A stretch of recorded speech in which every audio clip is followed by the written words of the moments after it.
Hello everyone and welcome to another exciting Dark Souls run. We are going to do a full run from New Game 1 to New Game 7. This time we're going to play as the various mobs around Dark Souls. To specify, this means I'm going to be using the gear of the various mobs around the map.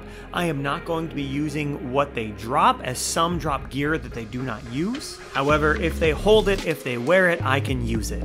I am not limited in terms of rings or other usable items either, though I do try to keep the usable items within character of the mob. I also want it to be in cosplay as much as possible, so the various mobs that I've chosen are going to be humanoid mobs that, although I'm much different in size from some of them, I can fully dress up as. That being said, let's head on into the run. For our first mob run, I'm going to be using the Hollow build, which means I can use any gear or equipment that a Hollow would use. As Hollow is quite a vague term, I'm relying on the base character model regardless of what gear is put on top of it. Specifically, that means the warrior, the soldier, the assassin, and the balder. Hollow warriors have access to the Hollow warrior set with the battle axe, the cracked round shield, fire bombs, and the short bow. For the Hollow soldiers, we have access to the Hollow soldier set, as well as the longsword, the spear, the light crossbow, and the Hollow soldier shield. For the Undead assassin, also known as a Hollow thief, we have access to the bandit's knife, the target shield, and the Hollow thief's set.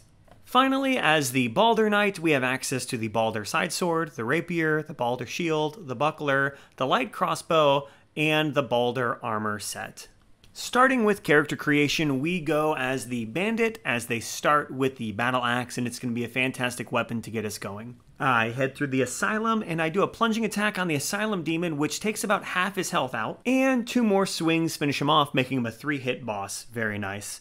After this, we head on over to Firelink Shrine and we pick up some humanities. One thing I want to specify about this run: we are not allowed to go unhollow, so that means I cannot kindle any bonfires, and it will lock me out of summoning any help for any bosses, so that's going to be fun. After that, though, I pick up some fire bombs, which I am allowed to use, and I begin to head through the burg. We begin by farming some gear for the run, starting right with the hollows near Firelink Shrine. And then we make our way through the burg, picking up anything that we didn't get as a drop from the Undead merchant, just buying what we can.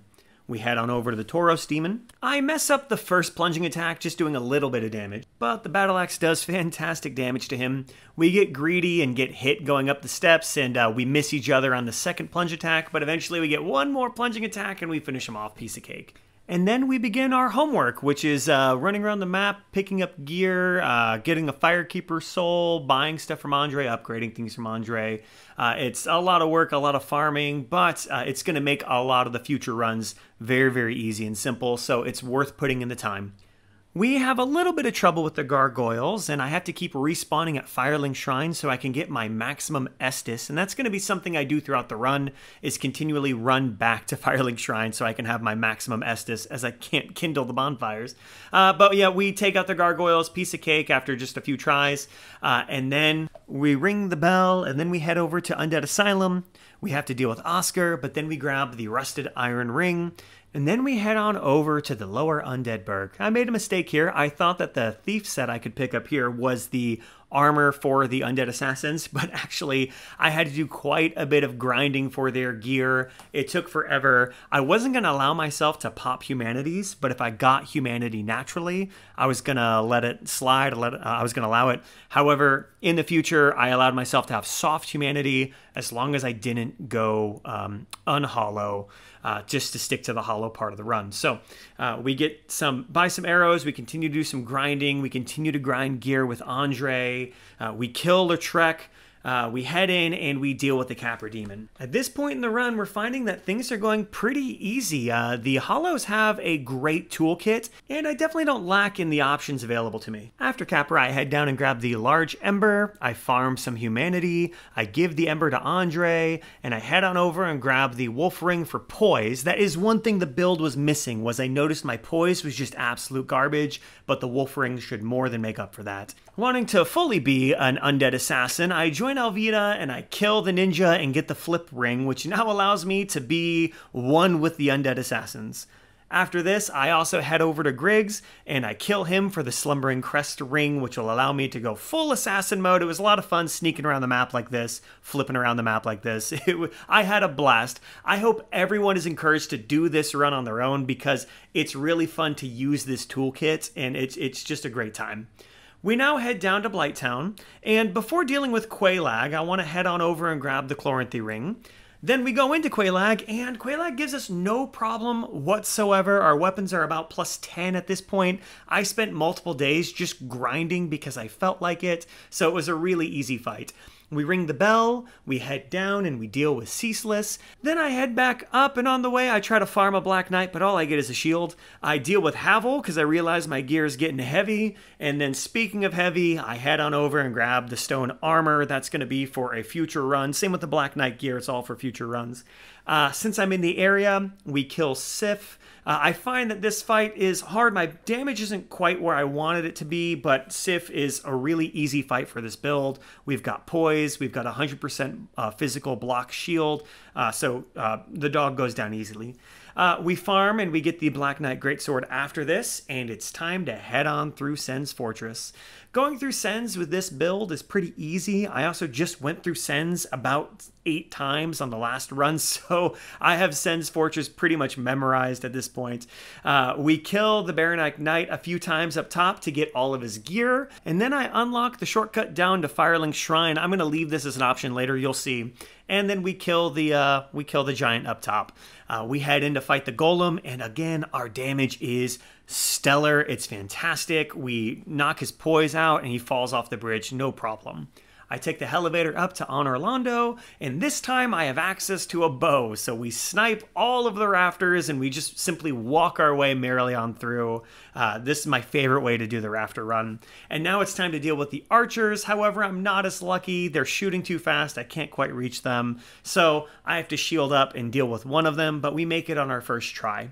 Once inside Orlando, I grab the Silver Knight gear. I farm some of the Silver Knight for the rest of their gear. I open the front gates. I grab the Hawk Ring and the Dragon Slayer bow. And then I practice my run to Firelink. In order to have 10 Estus for Ornstein and Smo, I have to run all the way down through Orlando, through Sen's Fortress, back down to Firelink, rest at the shrine to get 10 Estus, and then run my way all the way back up, though that shortcut does allow me to skip the full Sen's Fortress run. Funny enough, I did all that for nothing. That was my practice run to see if it was viable. I thought it was. But when we went in to deal with Ornstein and Smo, we did just fine. Having fought them on New Game 7, New Game 6, 5, 4, on New Game 1, it really just feels like I got to sleep through this fight. Don't get me wrong, I had to keep my wits about me, but we took down Ornstein. We took down the even easier Smo. We grabbed the Lord Vessel out of the large chest, and then we headed down to New Londo. I had to be very careful and made sure I did this in the right order this time so I didn't lock myself out of the Dark Wraith armor that I need for a future run. Before heading into Four Kings, I grind some of the Dark Wraiths to get the Dark Hand, and then nothing left to do but head down to the Four Kings. We take them out, our poise is great, our damage is great, it's an easy fight, and then we grab the Wraith gear from Koth. And now let's head down to the Tomb of Giants. We make our way through the catacombs, and Pinwheel is easy as can be. We go through the Tomb of Giants, make our way over to Nido, and we got really lucky with the RNG on this one. Our weapons were maximally enchanted, so while we did lack the ability to permanently put down the skeletons, anytime they got in the way, they just kind of fell to the wayside. Once Nido is defeated, I have a soul buffet, as I haven't been eating my boss souls or any other souls I've been finding, so I pop all those and gain a lot of levels. And then I keep teleporting back to Firelink Shrine anytime I can get a chance just to get my Estus topped off. We go through Duke's Archives now with full Estus. We die to Seath, we respawn, we head on over, and we begin the Seath fight.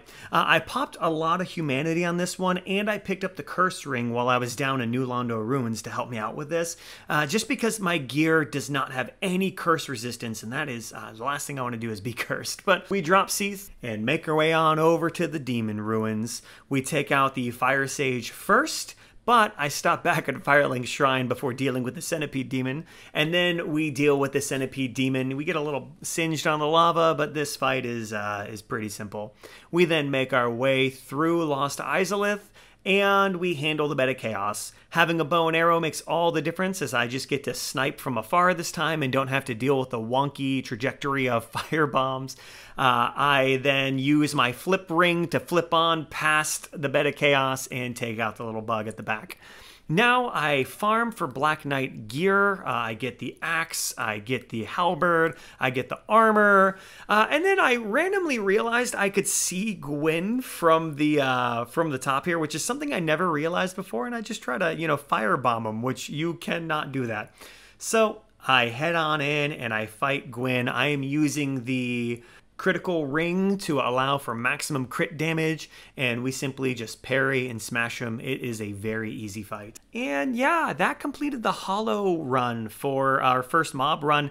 Now, the first time I did this, I started with the Crestfallen Warrior, and some of the comments were like, that was easy, it wasn't even a challenge. But by the time we got to New Game 7, it was much more challenging. So although New Game 1 gave me a lot of options, I got to have a lot of fun. This is just part 1 of 7, and so it's going to get even harder from here. Looking at my options and the mobs I've chosen to use, I was going to feature the Dark Wraith a little later on because he's so cool, but it makes more sense to switch to the Dark Wraith next because his weapon is really small, he doesn't have a shield, and so this is actually going to be one of the harder runs to do, so it's better to do that one on New Game 2. But as for today, in this run, we answered the question, can we beat the game as a hollow? You absolutely can. I didn't get to kindle the bonfires, but it did auto kindle to 20 after placing the Lord Vessel at Firelink Shrine, so that was very nice. I didn't get to summon any NPCs to help me on my fights, but it didn't matter because I had a wide range of options and rings and armor and weapons, and so I really felt like I had a full game's worth of tools in my toolbox. Despite the fact that this run had a lot of farming to set up for the future runs, I cannot express just how much fun this was. Guys, please give this one a shot. This was a blast. I had such a great time, and so I hope you guys will join in with me and play along yourself as a hollow. I think you'll enjoy it. It was really fun. It limited me. It wasn't like I had access to everything, but I had access to enough to where it wasn't quite a challenge run, but it was just, what can I say? The word for the day is enjoyable. But that's all for now. I ended the game with a little bit of a Pokemon Snap, getting pictures for all the glamour shots of the various mobs we're going to play. And that is all she wrote for today. So I will see you guys on the next one as a Dark Wraith. Bye.